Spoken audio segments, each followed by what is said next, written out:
Transformer voltage को कम या ज़्यादा करने के काम आता है। ट्रांसफॉर्मर आपका ऐसा दिखता है। ट्रांसफॉर्मर कई टाइप के आते हैं। रेड वायर को हम हमेशा घर की सप्लाई के साथ में लगाते हैं और जो दूसरे कलर के वायर्स होते हैं उनको हम आउटपुट के साथ में जोड़ते हैं। याद रहे कि इन वायर को हमको कभी भी घर की सप्लाई के साथ में नहीं लगाना है, वरना हमारा ट्रांसफॉर्मर जल जाएगा श्योर।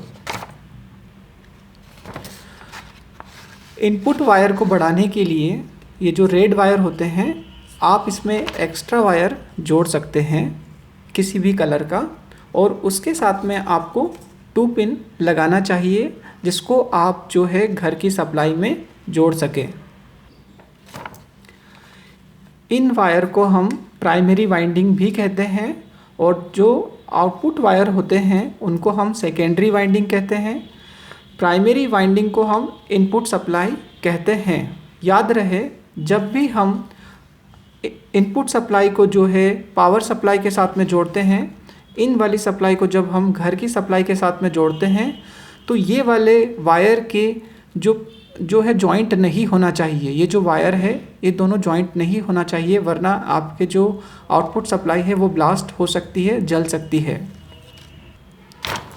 जब आपके ट्रांसफार्मर में 2 वायर आउटपुट में निकल रहे हैं तो उनको हम कहते हैं 12-0 ट्रांसफार्मर। यदि 3 वायर निकल रहे हैं तो उनको हम कहेंगे 12-0-12 ट्रांसफार्मर। दूसरा एग्जांपल आप यहाँ पे देख सकते हैं, ये भी 12-0-12 का ट्रांसफार्मर है और ये 12 वोल्ट 500 मिली एम्पेयर का ट्रांसफार्मर है।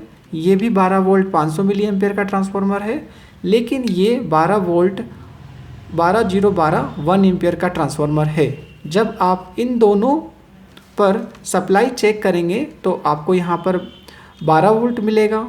जब आप इन दोनों पर वोल्टेज चेक करेंगे तब भी आपको 12 वोल्ट मिलेगा। जब आप इन दोनों पर वोल्टेज चेक करेंगे तब भी आपको 12 वोल्ट मिलेगा। लेकिन जब आप इन दोनों पर वोल्टेज चेक करेंगे तो आपको जो है यहाँ पर 24 वोल्ट मिलेगा।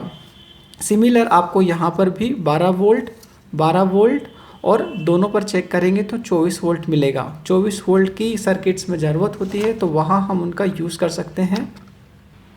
अब हम इस ट्रांसफार्मर को घर की सप्लाई के साथ में कनेक्ट करेंगे और मल्टीमीटर की हेल्प से इसका एसी वोल्टेज को चेक करेंगे।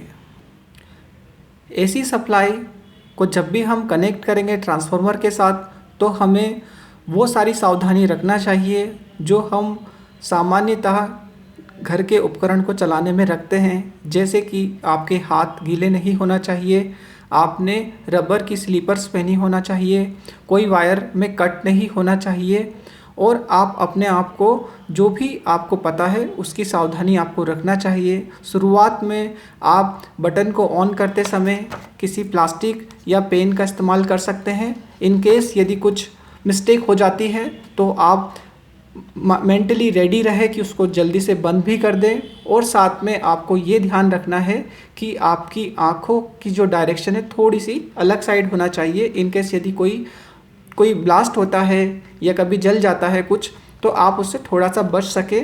वैसे 99% चांसेस में ऐसा नहीं होता है, फिर भी हमको हमारी सावधानी से ध्यान रखना है। अब हम इस वाइंडिंग को पावर सप्लाई के साथ में कनेक्ट करते हैं, तो मैं यहाँ पर इसको इन प्लग में कनेक्ट कर रहा हूँ। मल्टीमीटर कई टाइप के हो सकते हैं, पर उनके इलेक्ट्रिकल नोटेशंस लगभग सभी में सेम होते हैं। सिर्फ कलर का थोड़ा सा अंतर आ सकता है। जब हमको एसी सप्लाई चेक करनी होती है तो हम मल्टीमीटर की जो नॉब है उसको हम ऑफ से इस वाली पोजीशन पर लेके जाते हैं, और आप यहाँ पर देखेंगे कि यहाँ पर 200 लिखा हुआ है और यहाँ पर वोल्टेज का साइन है। साथ में यहाँ पर एक वेव कुछ बना हुआ है, वेव टाइप आपको यहाँ पर आसानी से दिख जाएगा।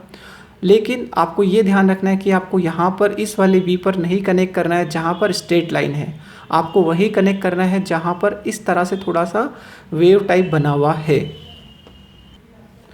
मल्टीमीटर की जो दोनों प्रोब होती हैं, ये जो 2 प्रोब होती हैं, वो आपके हमेशा ब्लैक वाली कॉमन पर कनेक्ट होना चाहिए और रेड वाली जो है वो वोल्टेज के साइन पर कनेक्ट होना चाहिए, जहाँ पर मिली एम्पियर लिखा हुआ है और V लिखा हुआ है। याद रहे कि आपकी ये दोनों वायर्स में से कोई भी वायर यहाँ पर एम्पियर के साइन पर कनेक्ट नहीं होना चाहिए, क्योंकि ये सीरीज़ कनेक्शन होता है और ये पैरेलल कनेक्शन होता है। वोल्टेज हमेशा पैरेलल में जो है मेज़र किए जाते हैं और करंट हमेशा सीरीज़ में मेज़र किया जाता है, लेकिन करंट हम मेज़र करना आगे के लेक्चर्स में देखेंगे कुछ सावधानियों के साथ में। अगर आपने यहाँ पे रखा तो जो है वो ब्लास्ट हो सकता है, क्योंकि दोनों शॉर्ट हो जाएंगे सीरीज़ के अंदर। तो आपको यहाँ पर रखना है और यहाँ पे रखना है। अब मैंने दोनों वायर को मल्टीमीटर के साथ में जोड़ दिया है यहाँ पर, और आप मल्टीमीटर पे देख सकते हैं कि अभी हमें यहाँ पर 0 वोल्टेज दिख रहा है, और आप मल्टीमीटर की नोब को भी यहाँ पर चेक कर सकते हैं। अब मैं यहाँ पर जो है वो सप्लाई को ऑन करने जा रहा हूँ, और आपने यहाँ पर देखा कि जैसे ही सप्लाई ऑन की तो हमको यहाँ पर जो है वो 14 वोल्ट मिल रहा है।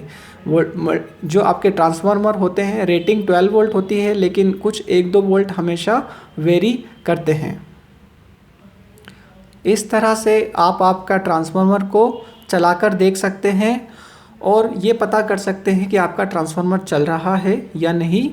आपको यदि कोई भी दिक्कत आती है तो आप हमें मेल कर सकते हैं, व्हाट्सएप कर सकते हैं, हमसे कांटेक्ट करें। आपका ट्रांसफार्मर यदि आपको अलग दिख रहा है तो आप हमें व्हाट्सएप पर फ़ोटो खींचकर सेंड कर सकते हैं। ट्रांसफार्मर से हमेशा हमें एसी सप्लाई आउटपुट में मिलती है और उसको हम डीसी सप्लाई बना सकते हैं, लेकिन जो एडाप्टर होते हैं उनसे आपको डीसी सप्लाई मिलती है। यहाँ पर हम एडाप्टर की रेटिंग चेक करते हैं, तो आप यहाँ पे देखिए कि ये जो इसका इनपुट सप्लाई है वो 100 वोल्ट से लेकर 240 वोल्ट है, और 50 हर्ट्ज तक की फ्रीक्वेंसी पर आप लगा सकते हैं 1 एम्पियर मैक्स। मतलब घर में जो सप्लाई आती है वहाँ पर आप इसको कनेक्ट कर सकते हैं, क्योंकि हमारे घर में लगभग 220 से 240 वोल्ट की सप्लाई, इनपुट सप्लाई आती है। और इसका आउटपुट आपको यहाँ पर कितना मिलेगा, 5 वोल्ट आपको यहाँ पर जो है इसका आउटपुट मिलेगा, और 2 एम्पियर यहाँ पर इसका करंट होगा। आज इस वीडियो के अंदर हम इसके वोल्टेज को भी मेज़र करेंगे कि कैसे हम डीसी वोल्टेज को मेज़र कर सकते हैं। आप यहाँ पर डीसी का साइन देख सकते हैं, यहाँ पर ये एक डैश लाइन है जो बताती है कि यहाँ इसका जो आउटपुट है वो डायरेक्ट करंट है, लेकिन जो हमने ट्रांसफार्मर में मेज़र किया था वो जो है अल्टरनेट करंट है, एसी करंट है। अब इस एडाप्टर को मैं घर की सप्लाई के साथ में कनेक्ट कर देता हूँ। तो ये मैंने इसको यहाँ पर जो है वो कनेक्ट कर दिया है, और मल्टीमीटर की जो नोब है वो मुझे डीसी पर सेट करनी है, जहाँ पर V और डायरेक्ट करंट का साइन है। क्योंकि आउटपुट में हमें 5 वोल्ट मिल रहा है तो हम 200 मिली वोल्ट से लेकर 20 वोल्ट तक पर सेट कर सकते हैं। यदि आउटपुट में हमको 24 वोल्ट मिलता तो हम इसको 200 पर सेट कर सकते थे। आपके पास में यदि 12 वोल्ट का एडाप्टर है तब भी आप इसको 20 पर सेट कर सकते हैं। और ये दोनों जो नॉब है मल्टीमीटर की वो हमेशा यहीं पर होना चाहिए, जो मैंने आपको इससे पहले बताई थी, वोल्ट पर और कॉमन पर। अब मैं इसको यहाँ पर रख देता हूँ, और जो है इसको आपको मैं मेज़र कर कर यहाँ पर बताता हूँ। तो आप यहाँ पर देखेंगे कि ये जो इसका डीसी जैक होता है इसको हम बोलते हैं मेल जैक, क्योंकि ये जो दूसरा फीमेल जैक होता है उसके अंदर इंसर्ट होता है।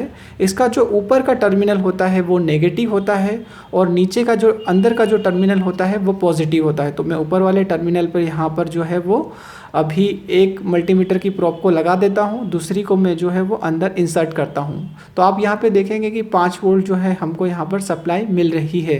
करंट के लिए अलग टेक्निक होती है, उसके लिए हमको लोड भी लगाना होता है और सीरीज़ में करना होता है, लेकिन वो आप वीडियो देखने के बाद ही करें।